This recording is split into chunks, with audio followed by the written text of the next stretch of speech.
जब वो परमेश्वर का दास डेविड इंडिया में आया, उसे भाषा नहीं आती थी। उसने कहा कोई बात नहीं, अगर मुझे भाषा नहीं आती तो परमेश्वर तो मेरी प्रार्थना को सुन सकता है। वो कबीले में गया जहां लोग उसके खिलाफ हो गए।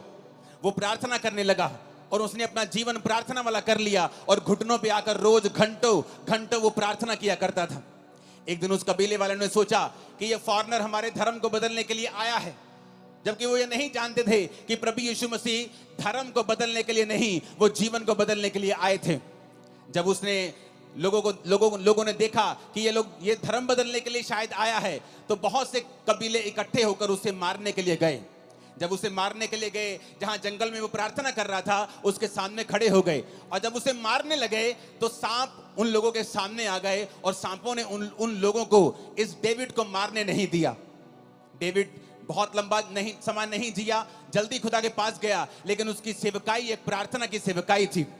और हिस्ट्री कहती है कि उस प्रार्थना के कारण जो उसने रोज रोज परमेश्वर के सामने की, परमेश्वर ने उस कबीले के ऊपर दया की और एक बड़ी बेदारी दी। आज वो सब लोग परमेश्वर में हैं, मसीह में हैं, सच्चाई को जान चुके हैं।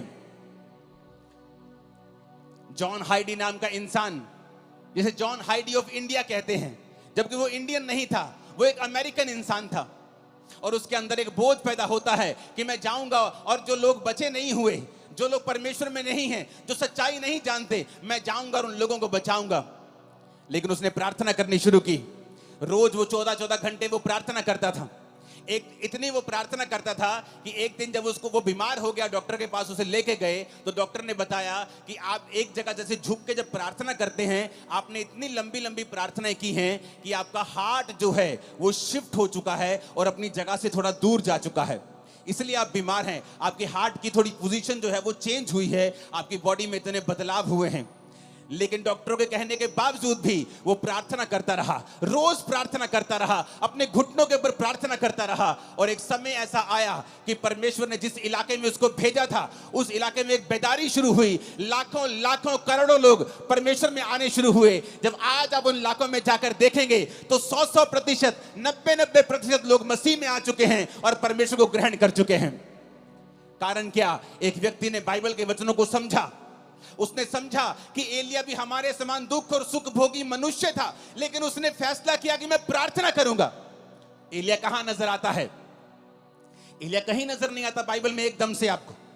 वो कहीं ऐसा नहीं है कि बाइबल में जब पहला राजा की पुस्तक शुरू होती है, दाऊद का जिक्र होता है। दाऊद के बाद पहले शाऊल राजा बनता है, उसके बाद दाऊद राजा बनता है, फिर सुलेमान राजा बनता है, सुलेमान के बाद उसके बेटे राजा बनते हैं, उसके पोते पड़पोते राजा बनते हैं। परमेश्वर में खड़े नहीं रहते, वो गिर जाते हैं। तब तक भी एलिया का जिक्र नहीं आता।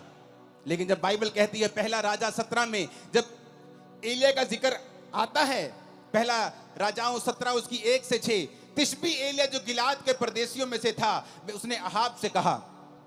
अहाब भी इजराइल का राजा था, जिसने इजाबेल से शादी कर ली थी और वो सब कुछ परमेश्वर के वचन के विरोध में कर रहा था और परमेश्वर उससे खुश नहीं था।